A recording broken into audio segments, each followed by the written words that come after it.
I think my biggest inspiration for medicine is I was always a tinker. And I always broke things apart, whether it was radios, TVs, any electronics.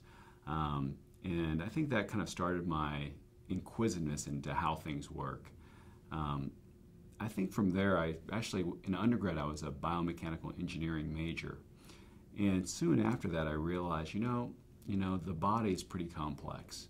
And instead of figuring how electronics worked, I really wanted to see how the body worked, and really how biology worked. And I think that's what really stimulated my interest in going into medicine. What led me to my specialty is that in undergrad at Columbia, I worked in a orthopedic research laboratory where we looked at mechanics of joints. So it was how the knee works, how the spine works, how the joints of your finger work, really dissecting it down to the pure science. So not just, does it hurt when it moves, but really how it moves, how much force is there, how much pressure is there, and then really looking at those two kind of parameters, force and pressure, and trying to figure out how it ages and what other problems or pathologies could develop from that.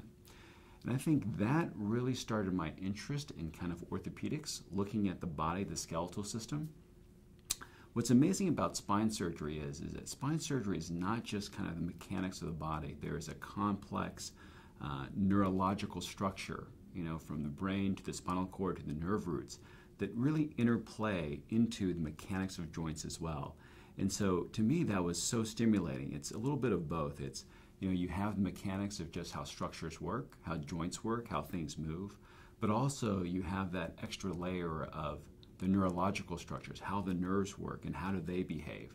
And combining those two I thought was very fascinating, and that's really what started my kind of road into spinal research and then into spine surgery.